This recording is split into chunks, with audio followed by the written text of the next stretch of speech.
Hey guys, it's Shelby. Welcome back to my channel and welcome back to another week of meal planning. Monday we had the Buddha Bowl, and I tell you what, this one was a lot of fun. My boys really enjoyed it. They took leftovers to school, and I particularly liked the ginger tahini dressing and the kale chips on it. It was so delicious. I did do a little bit of video for you guys to see what these turned out like. For the sweet potatoes, the chicken thighs, and the chickpeas, I drained the chickpeas and rinsed them and then dried them. And then on all of these, I put a marinade of olive oil, lemon juice, salt and pepper, cumin, garlic, turmeric, and smoked paprika. I'm going to get the sweet potatoes and the chickpeas on a sheet tray, put them in the oven, and then Ken's going to grill off the chicken. So here's what we have going on right now, and there's still a bunch of stuff to put on these, but we have a bed of spinach, and then I cut up this red chard, and it is delicious. Oh my goodness, I never had chard before, and it's beautiful. Shredded some carrots, shredded some red cabbage, put those sprouts on there, and we have the chickpeas in the oven, and the quinoa cooking, and the sweet potatoes in the oven, and I'm going to have a little bit of avocado to put on top. And I didn't have any cashews, so I'm going to use some chopped peanuts. That's what I had. And I think I have a little cilantro in the windowsill herb garden, and I'm going to put a little bit of that on top too. But this is turning out so beautiful, you guys. Look. Now I added a scoop of the cooked quinoa. You just cook it 2-to-1 ratio, just like rice. I used chicken stock and 2 cups of stock to 1 cup of quinoa, and just steam it for like 15 minutes. And I added a little bit of chopped peanuts because that's what I had on hand. And then we cooked off some of that chicken leg, chicken shawarma chicken on the grill. And I only used a half a thigh for each serving, just to give a little bite, because it's supposed to be a vegetarian dish. But so that's what we got going on right now. I still have the sweet potatoes in the oven, the chickpeas and the onions in the oven, and I have the kale chips right here, and they turned out so beautiful, you guys. I put a tablespoon of olive oil and some salt and put them in the oven for like 15 minutes. And that's how crunchy they are. Beautiful. Now I've added the roasted sweet potatoes, chickpeas, and the little bit of roasted red onion. I put 1/6 of an avocado on each Buddha bowl with a little sprig of cilantro that I got from my herb window in the kitchen. And this dressing, oh my goodness.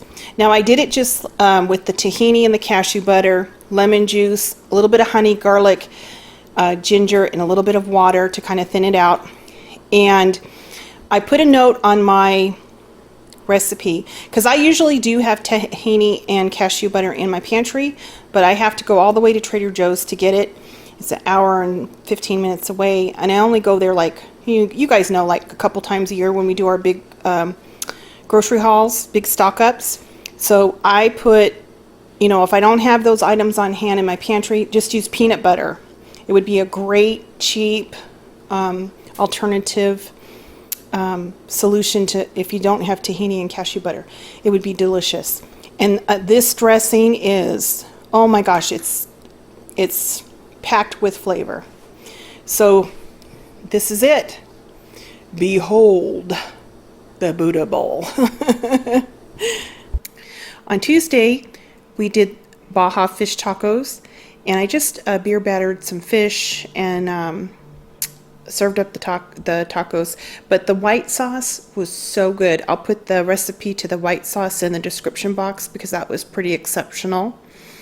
Tonight we're having Baja fish tacos, and I made some corn tortillas using the same recipe I used to make the puffy tacos, the shells, the corn tortillas. And then we beer battered some haddock that I got at Aldi's and fried it. Put cabbage, the white sauce, some salsa, And then I had a little bit of garlic butter in the refrigerator, so I just sauteed up some shrimps I had in the freezer. And that's what we're having for dinner. And it looks delicious. Wednesday night, we did a quiche Lorraine and a salad with thinly sliced apples and walnuts and a little vinaigrette on top. That was delicious, kind of a breakfast for dinner kind of theme. We're having quiche Lorraine, a very simple green salad. Thursday, I tried a new recipe. It was one I got off of Pinterest for creamy Parmesan tomato and spinach tortellini soup. I think the recipe needs to be tweaked a little bit, so I'm not going to list it here for you guys. But it was tasty. It was really pretty good, but I think it could be improved upon for sure. This is a new recipe I tried. I saw it on Pinterest. It was for a creamy tomato tortellini Parmesan soup with spinach, and in lieu of fresh basil, it had pesto, and it was pretty good. I think it needs a little tweaking. I added some Italian sausage to it, and that really bumped up the flavor. And we're going to serve it with some garlic bread, and that's a wonderful dinner because it's been a cold snap here, so I'm looking forward to this. Friday, Ken grilled up some cheeseburgers and we made old-fashioned cherry cokes. Boys loved that. And then on Saturday, I made a molasses rye bread. It has raisins in it and whole wheat flour. It's a really great recipe. If you're into bread making, I'll put the recipe to that in the description box. I roasted off a turkey breast in the crock pot. I was trying a new technique, and I found that I really liked how that kept the turkey breast very moist. And the next time I do it, I'll shoot a video on that for you guys. Really enjoyed that. We just made like a turkey BLT with sprouts and avocado sandwiches, and they were really super good. For dinner tonight, I made a whole wheat. It has a little bit of rye flour, molasses, and you blend in some finely chopped raisins bread, kind of like the Squaw Bread from the early 80s.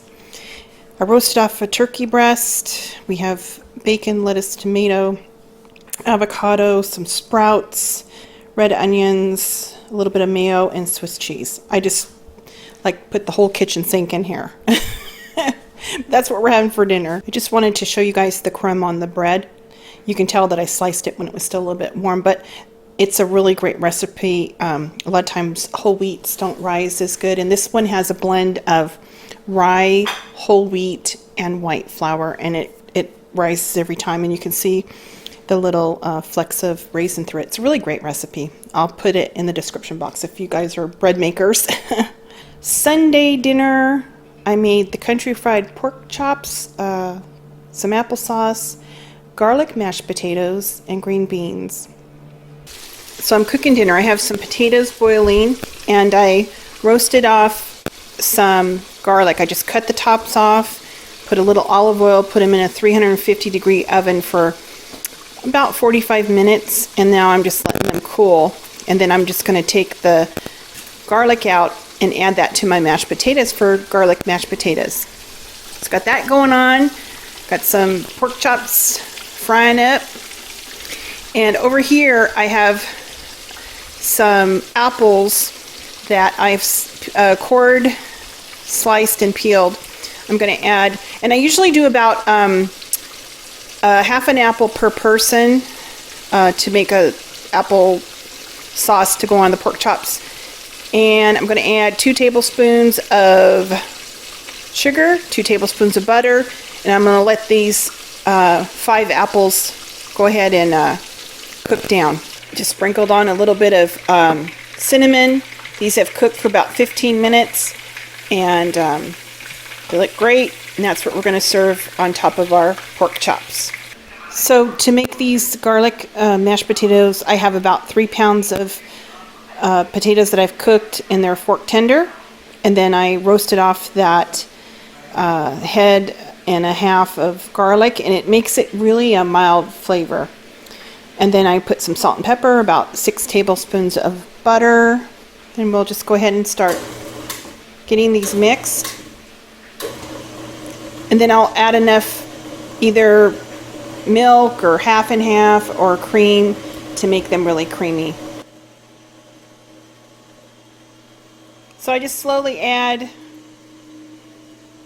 till I get to the consistency I want. Almost there. Looks great. Done. So for dinner we're having country fried pork chops with an apple, I guess it's a chunky applesauce, garlic mashed potatoes, and green beans. As far as our grocery list this week, mainly produce, and I went ahead and I picked up some chicken thighs for the Buddha bowls and some top sirloin that I ground into some ground beef. Got a little bit of dairy. I stocked up major on butter, and this past week I have made so many different kinds of compound butters. Maybe at the end of the video I'll show those to you so you can get some ideas. You've seen the garlic compound butter that I make. I made a roasted garlic butter for just putting in mashed potatoes, making it really easy to make roasted garlic mashed potatoes. And let me think of some other ones. A bistro style compound butter. And anyway, I'll show you at the end of the video kind of what I came up with. But I took advantage of the butter sale and I made a bunch of compound butters, and then I have extra butter in the freezer for holiday baking. So I'm all set. And then just some Italian bread from the bakery. So let me show you our grocery haul. Well, this week's grocery haul was so exciting. I never thought I could get excited in the vegetable section, but I was. And a lot of it's, all the suggestions you guys gave me were so wonderful and helpful this week. We got some romaine lettuce, spinach. I found kale, and there was a $1 off sticker, peel it sticker. So that's the kale I'm going to roast off for our Buddha bowls. And I got a rutabaga. I had to ask the produce guy what turnips and parsnips looked like, because I had no idea. But I got both. A lot of you have given me some wonderful recommendations how to prepare the rutabaga. And Patty even said that she puts her parsnips and turnips in her beef stew. So even though I don't have beef stew on the menu this week, I'm going to make a big batch of it, and the boys can have it for their lunches. And I'm going to incorporate some of these items. So I'm excited. I'm out of my comfort zone. I got a couple of sweet potatoes. I have some in the pantry that I need to use up. I'm going to use those in the Buddha bowls. I got a red cabbage. It looks gorgeous. And some red chard. And this one is new for me too. It looks beautiful. Someone, I forget who it was, I can't remember, had said put that in the Buddha bowls too. So thank you for that suggestion. Mushrooms. Got to have my garlic and my ginger. And then I found some sprouts. It had a $1 peel coupon, and it looks really fresh. So I'm going to put that in the Buddha bowls, and I'm also going to use it in a sandwich that we're having later this week. Now, I was intentionally thinking I might get some bok choy, but they were humongous. They didn't have the baby one, so I didn't buy it. But I did get some leeks and a few avocados. Ken's over there. He's chopping up some onions for me. We got 4 things of bananas, some cuties. We got galas and Honeycrisp apples. They're all coming into season. And then I caught a sale, $1.88 on some blackberries and blueberries. So I got these for eating fresh. Stocked up on our milk for the week and some buttermilk. 1 bakery item, I got some Italian bread. And then I picked up a package because it was on sale of the boneless, skinless chicken thighs instead of cooking that whole big pack that I have in the freezer with the marinade. I'm just going to do this because I think that'll be enough for the Buddha bowls. Now everything from here on over is a stock up item. I didn't need to really purchase it for our food plan this week, but I got a lot of good prices, and I have a lot of stock up items here. So this was originally $7.34, but I had a coupon to bring it down to $2.99 a pound. It's a nice looking piece of sirloin, and I have a couple of roasts that I am grinding up with my KitchenAid meat grinder. to make lean hamburger. So I'm going to throw that in there with that. Now, this isn't the normal brand I use, but it was 49 cents a can, so I got 6. And this was a great find. The Land O'Lakes butter was, I think it was $2.99 a pound, and I stocked up for like months. Holiday baking, butter freezes so good. I put it in a big thick bag, and it doesn't take on any of the flavors of the freezer or anything like that. And I was down to like my last little quarter cup of butter, completely out, which never happens in this house, but it did. So I hit the sale and I'm stocked up again. I'm really happy about that. Now I went ahead and I got extra blueberries, and I haven't completely decided what I'm going to do with these. I know I'm going to freeze some for the acai bowls and for smoothies and things like that, because I want to take advantage of the sale going into the winter. I might go back and get some more berries because my boys just love the smoothies and stuff, and it would be so nice this winter to pull out some of these and throw them in with a banana and orange juice or something like that. So I might go back. Okay, I went ahead. They had the cranberries on sale. I got 6 packages. I'm going to go ahead and cook them all up and then divide them into smaller packages so that I have enough for Thanksgiving. Get that one checked off my list so I don't have to worry about that. And then put them in smaller packages where I can take them out over the next few months when I roast a chicken and have a little bit of homemade cranberry sauce on the side, and it's all packaged up. And I got some granulated sugar. I noticed a lot of the baking products are on sale. This was $1.77 for the cane sugar. And I had a coupon for this. It was $1.49, so I'm just going to put that in my little candy jar. I got 2 more pumpkins. I believe this is my 5th and 6th pumpkin. I think that's pretty much what I'm going to do as far as my pumpkin prep for the freezer for this year.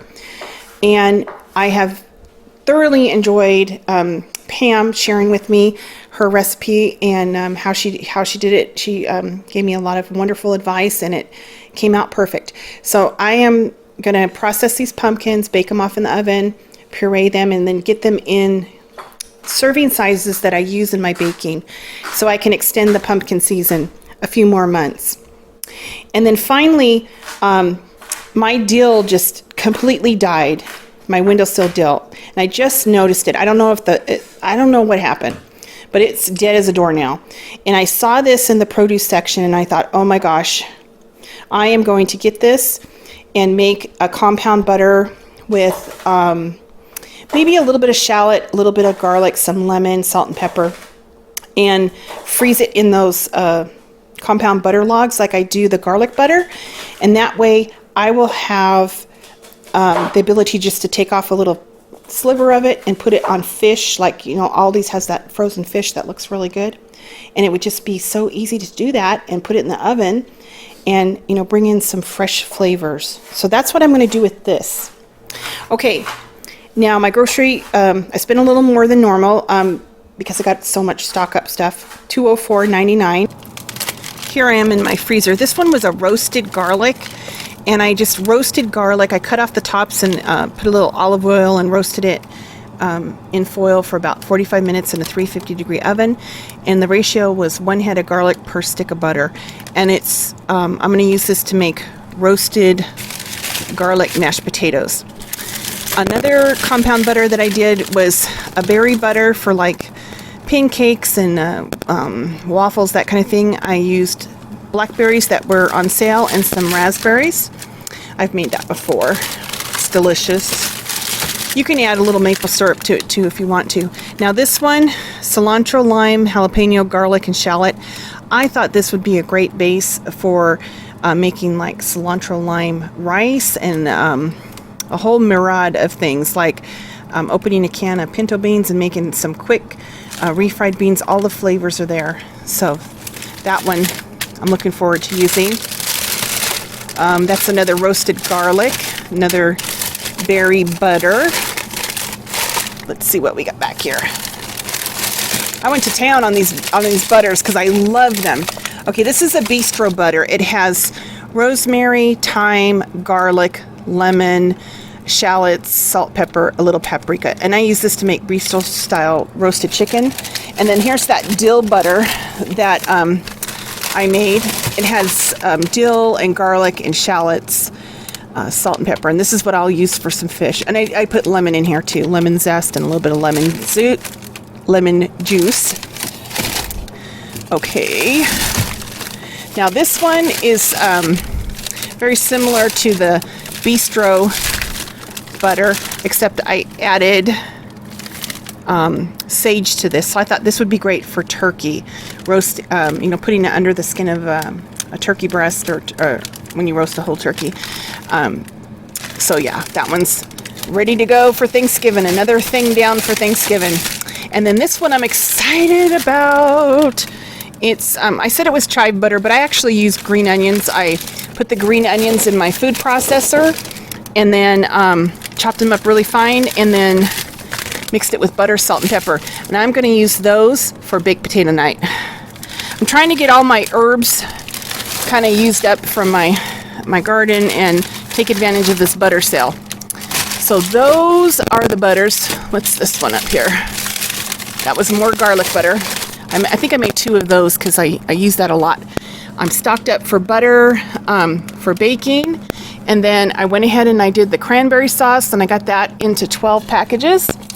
So, because 1 package makes 2 of these and that's a little much for our family. So this way, when I make roasted chicken or roast off a turkey breast or do Cornish game hens, I can pull one of these out and we can have a little bit of cranberry sauce alongside of it.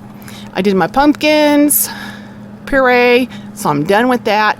And then I went ahead and I did the blueberries. So this week, that's what I got done for my freezer. This is on my list of things to do the next month or 2 is to get my freezer ready for the winter. So that's what I accomplished this week. And yep, there it is. So this next little few weeks, I'm going to continue to work on my freezer. And I want to get some fresh lime juice and lemon juice frozen in ice cube trays. I want to do some pesto the same way. And whenever I can find some fresh persimmons, I want to get them pureed and in 1 cup increments because I have a wonderful persimmon bread recipe. And I want to do some chunky applesauce. And then I also want to do, when I juice these lemons, I'm going to save the lemon zest and make a compound butter with lemon zest, parsley, and capers for maybe like a fish dish or like a lemon chicken, that kind of thing. I think that would be great. I want to do 2 more of the garlic, just straight garlic butter. And then I was thinking about doing one that has garlic, ginger, shallots, jalapeno, or Thai chilies, whatever I can find, and maybe a little bit of cilantro. Kind of use that as an Asian compound butter for stir fries or fried rice or whatever, just to have all those flavors on hand. So that's what I'm working on. If you guys can think of any compound butters combinations that you think I might like, put them below. I would love to come up with new ideas. So that's what I got, and I hope you guys start getting your freezers ready for winter. I know that's what I'm working on. Okay, until next week, you guys, happy meal planning.